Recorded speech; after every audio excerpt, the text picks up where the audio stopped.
Kasalukuyan pong ginaganap ang pagdinig sa Kamara kung saan dumalo po ang ating dating Pangulong Rodrigo Duterte.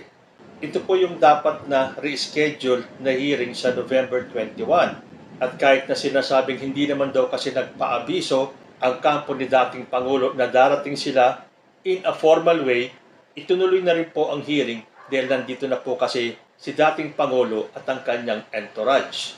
Dito po sa House of Representatives, nakita ko na talagang sila ay may bayag.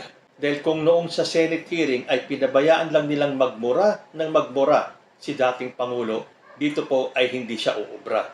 Dahil binalaan na siya na kapag siya ay magmura, pwede siyang i-cite in contempt. So mula po kanina, nung nag-umpisa yung hearing, ako po ay nakasubaybay na, wala pa po akong naririnig na isang PI na nanggagaling kay dating President. Although may mga asta siya, tulad nung nagtatanong siya sa mga kongresista na hindi pala dapat yun dahil wala pong karapatan ang resource persons na magtanong, hindi napipigilan ni dating President na magtanong. So siya po ay binibigyan lang naman ng warning. So makikita po natin ang kaibahan ng Senado sa Kamara. Kung sa Senado pinabayaan lang nila na bastos-bastosin sila ng dating Pangulo, hindi po yan po pwede dito sa House of Representatives. Pero alam nyo, isa lang po ang aking reaksyon dito.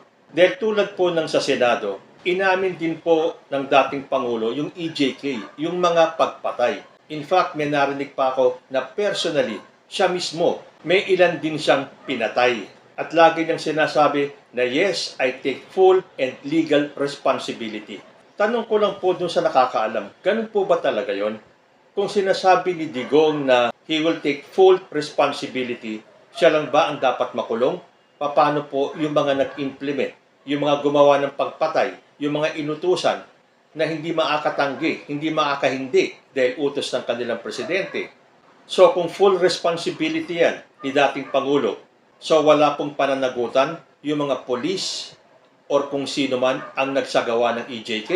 At ang pinagtataka ko, bakit hanggang ngayon wala pa pong kumikilos? Sa Senado, umamin si dating Pangulo na oo, inaamin niya na nagkaroon ng patayan during his term. Ngayon naman dito sa Kamara, inamin din niya na talagang nagkaroon ng patayan at may mga pagkakataon na siya mismo ang pumatay. Sabi pa nga, ginawa ko. No excuses, no apologies.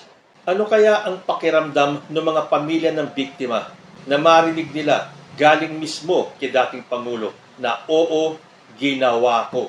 No excuses, no apologies. Sapat ba ang sinabi ni dating Pangulo that I did it for my country? Kapag yan po ba ay umabot sa korte, will it hold water? Kapag ang idinahilan ni Rodrigo Duterte na oo, pumatay ako, but I did it for my country. Will the end justify the means? At ang nakakapagtaka nga naman, umamin naman na siya, sinabi niya na matagal na siyang pumapatay, bakit hindi pa daw kumikilos at hindi pa siya dinidemanda ng DOJ? Ano po ba talaga ang stand ng DOJ? Dahil ito po, harap-harapan po, napapanood ng buong Pilipinas at ng buong mundo na isang dating presidente umamin sa mga krimen, sa mga pagpatay. Aba, kung sa ibang korte yan, hindi ka na makakalabas ng korte. Nakaabang na ang mga polis para damputin ka. Dahil hindi lang po isang beses to, pangalawang beses na po, ang pag-amin ni Duterte sa mga krimen.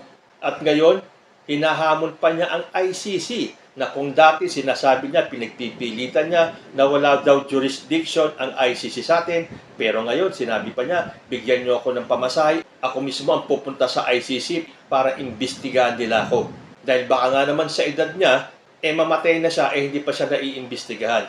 At ang sabi niya, he is ready to go to hell, but people of the Philippines wants to see him in jail. So ano pa ba ang dapat nating marinig?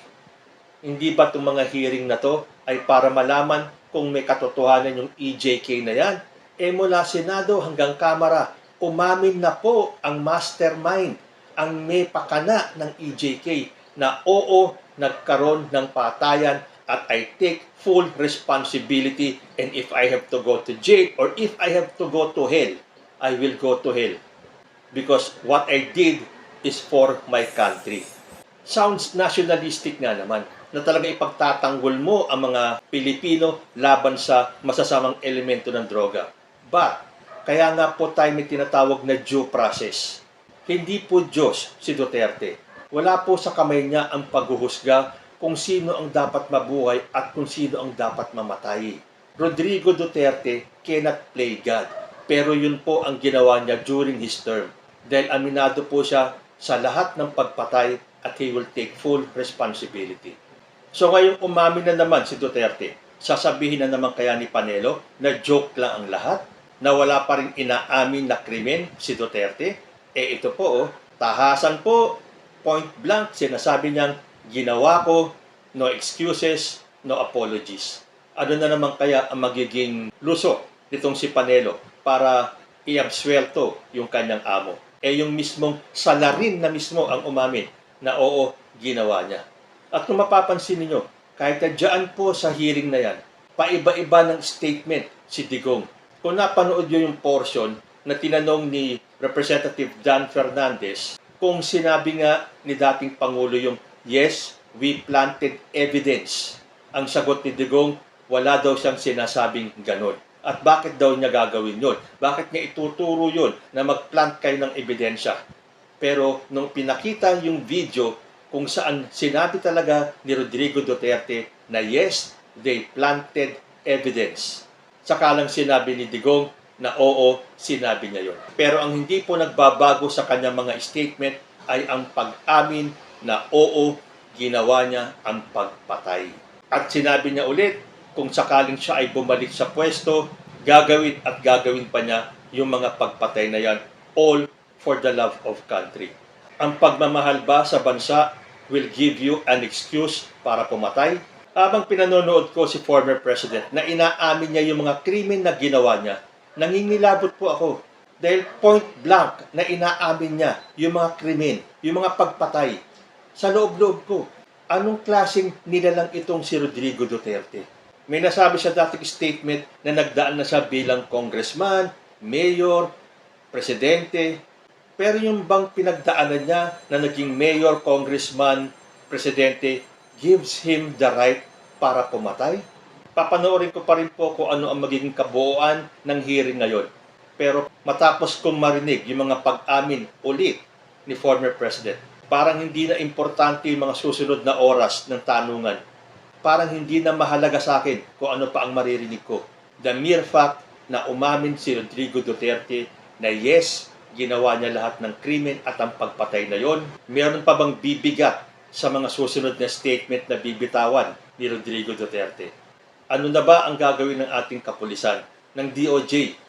At sigurado ako, napapanood ito ng ICC. Ngayong kayo ay hinahamon ni Rodrigo Duterte, kailangang kumilos na rin kayo. Dahil handa naman daw ang dating Pangulo na harapin kayo. Dahil kung nung dati ang past statements ni Rodrigo Duterte ay walang jurisdiction ang ICC sa atin, ngayon hinahamon pa niya ang ICC na kahit na daw bukas na bukas pumunta sila rito at mag-imbestiga. So, challenge na rin po yan sa ating kapulisan. It is about time para mabigyan po ng hustisya ang mga biktima ng EJK. Kayo po, ano ang masasabi nyo sa bagong pag-amin ni Rodrigo Duterte? Comment lang po down below at magbabalik ang usapang ito man.